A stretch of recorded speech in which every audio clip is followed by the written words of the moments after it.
Suryo, Rismon, Sianipar, dan lain-lain itu, Dr. Tifa itu adalah saya bisa jamin bahwa itu prosedur yang saya dilakukan sudah betul. Itu adalah semua dilakukan dengan diligent image processing, dan itu yang dia dilakukan oleh Roy Suryo dan kawan-kawan. Jadi sama sekali ini tidak bisa dituduhkan kemudian mereka merubah dokumen, tidak bisa. Ada terjadi rekayasa barang bukti digital oleh Puslap 4 Polri. Assalamualaikum warahmatullahi wabarakatuh. Saya seorang peneliti juga, dan saya sangat merasa prihatin sekali dan terusik dengan ancaman yang diberikan pada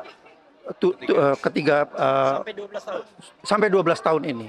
Dan ini menurut saya sangat luar biasa. Saya seorang ahli dalam melakukan pengukuran geometris pada dokumen analog, foto analog maupun digital.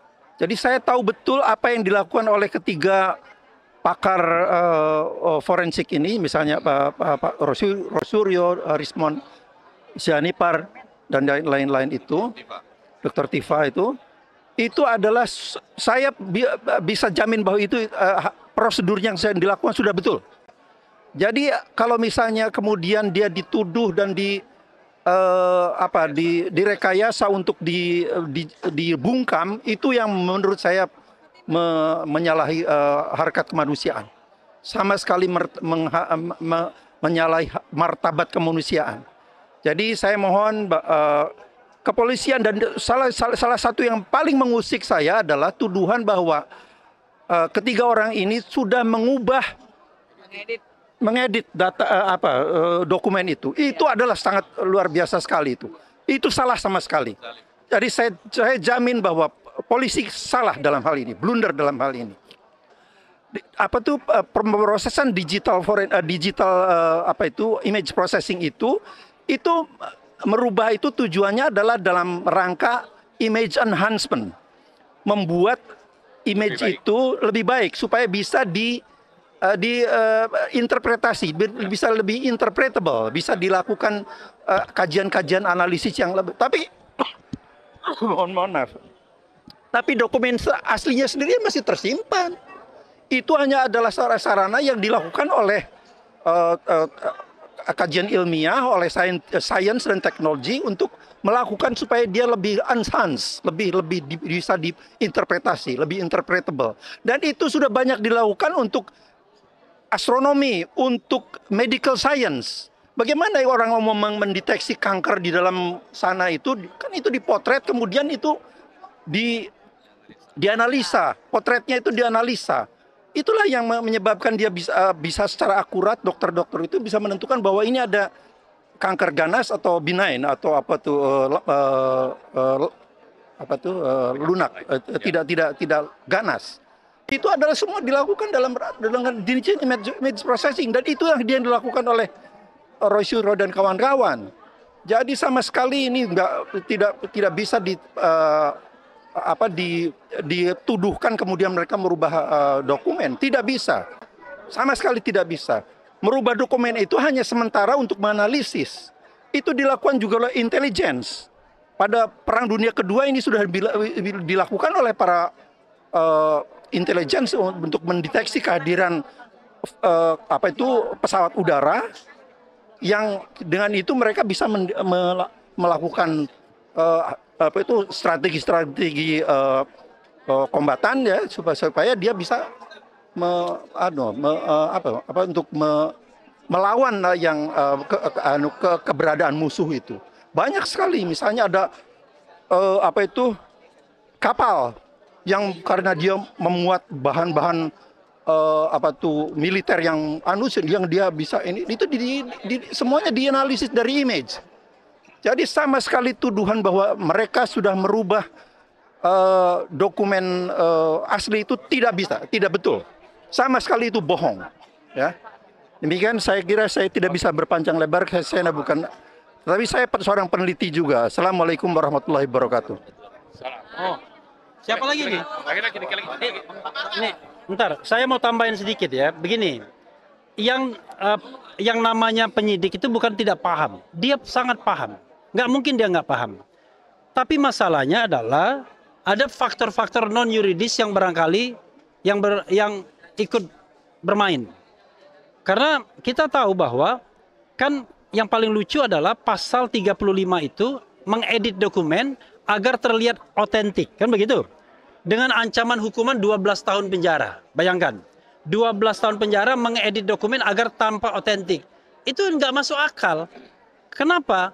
Karena dalam semua statementnya, Roy Suryo, Dr. Tifa, dan Rismond mengatakan bahwa dokumen ijazah itu adalah palsu.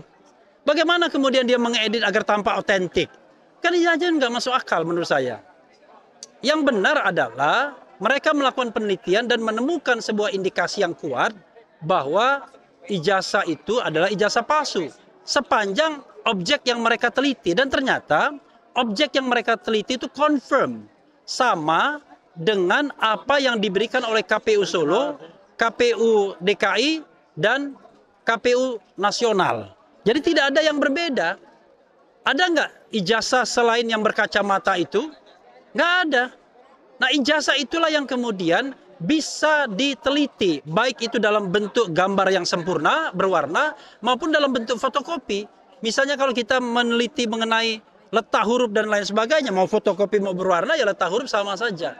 Jadi kawan-kawan semua, polisi bukan tidak paham, tetapi ini adalah playing politik, playing game, agar kemudian ada bargaining posisi untuk dalam tanda kutip menahan tersangka. Padahal kalau kita bicara tentang pasal pencemaran nama baik dan penghinaan, itu ancaman hukumannya maksimal 4 tahun saja. Dan itu tidak memiliki kewenangan untuk kemudian menahan. Tetapi yang dikenakan kepada mereka adalah 3 pasal tambahan yang tidak ada relevansinya sesungguhnya. 1, pasal ujaran kebencian yang berbau suku, agama, ras, dan lain sebagainya. Bukan antar golongan, tapi disabilitas mental, fisik, dan lain sebagainya. Suku, agama, etnis, dan lain sebagainya. Yang dipersoalkan oleh RRT itu bukanlah warna kulit Jokowi, bukanlah ras Jokowi, bukanlah agama Jokowi. Yang dipersoalkan itu adalah ijazah. Jadi tidak ada kaitan dengan pasal itu. Demikian juga pasal yang mengedit dan lain sebagainya. Karena end resultnya, end produknya itu tidak ada kaitannya sama sekali. Nah, itu ada Dr. Tifa. Saya tidak tahu apakah mau di entertain atau tidak ya. Ya, Dr. Tifa. Dah. Oke. Ya, silakan. Sana. Oke, sebentar. Saya sebentar aja. Oh, udah. Oh, enggak aja, ke sini. Enggak, Pak Marwan pegang, Pak. Oke. Nih. Lanjut, Pak. Ya, saya sedikit lagi ya. Jadi kita mengingatkan bahwa negara ini negara hukum. Ada konstitusi, ada sekian banyak undang-undang. Lalu yang terjadi adalah pelanggaran hukum dan konstitusi. Apa itu? Yaitu kriminalisasi terhadap teman-teman kita. Nah, karena itu, ini negara-negara hukum, maka penyelenggara negara. Ini kita tuntut. Siapa itu? Yaitu legislatif DPR, kemudian presiden, eksekutif, kemudian yudikatif itu ada MA dan sebagainya. Termasuk polisi. Jadi kita mau 3 penyelenggara negara ini tidak melanggar hukum dengan mengkriminalisasi teman kita yang 8 itu. Itulah inti pokoknya. Tapi seandainya itu tetap berlangsung, maka hukum konstitusi sudah diinjak-injak. Oleh siapa? Oleh penegak hukum. Siapa itu? Salah satunya adalah Polri. Kenapa bisa sampai terjadi seperti itu? Polri berani menginjak-injak konstitusi dan hukum karena ada yang memerintahkan. Siapa itu? Yaitu Jokowi. Nah, kita mau yang menjadi pimpinan eksekutif tertinggi sekarang, yaitu Prabowo, memulihkan apa yang sudah dilakukan oleh Jokowi ini. Dan Polri sebetulnya hanya pelaksana lapangan. Tinggal bagaimana Pak Prabowo berani menunjukkan bahwa dialah presiden sebenarnya. Ya, bukan presiden boneka. Tapi seandainya nanti teman kita itu tetap ditahan, maka ini menjadi pembuktian siapa sebetulnya presiden tertinggi di Republik Indonesia ini.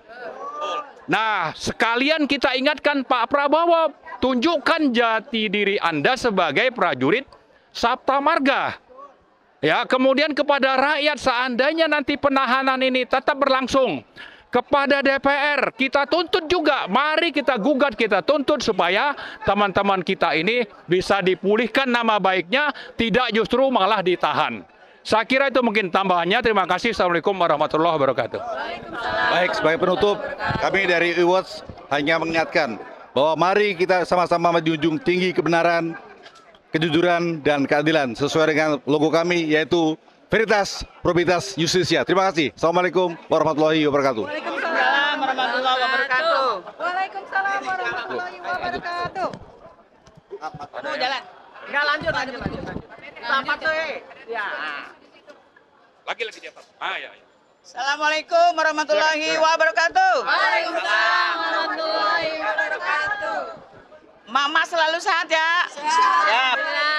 Hari ini kami membersamai pejuang kebenaran kita, RRT, Roy Suryo, Rismond, dan Dr. Tifa atas pernyataannya sebagai tersangka, betul ya? Betul. Ujuk-ujuk jadi tersangka, betul nggak? Ya, betul. Maka kami ya menyatakan untuk kepada kepolisian terutama beberapa poin. Satu, polisi bukan hakim. Jadi polisi tidak berhak untuk menuntut orang bersalah. Betul. Ya, kenapa kita bilang begini? Karena polisi juga pernah salah, betul? Betul. Mana bukunya? Kami bawa di sini buku ya, tulisan dari Rismond. Ya, Rismond Hasiolan Sianipar. Ada terjadi rekayasa barang bukti digital oleh Puslap 4 Polri. Ini untuk kasus kopi sianida. Saya yakin seluruh Indonesia tahu ya tentang kasus ini. Dan ternyata itu ada sesuatu yang entah disembunyikan, entah yang nggak benar atau apa. Silakan baca. Ini buku dari Bang. Oke, mantap. Oke. Berikutnya, kami menolak penetapan tersangka ini ya karena dilakukan dengan tidak transparan dan tidak berkeadilan. Kami meminta ijazah asli Bapak Joko Widodo dihadirkan sebelum proses hukum dijalankan, betul? Kami menuntut uji lab independen di beberapa institusi dan atau di negara yang independen. Dan terakhir, kami siap memenuhi penjara, betul ya? Jika kami terbukti bersalah, mencemarkan fitnah, ya, dan pencemaran nama baik, betul? Terima kasih. Assalamualaikum warahmatullahi wabarakatuh. Waalaikumsalam. Ini punya siapa nih?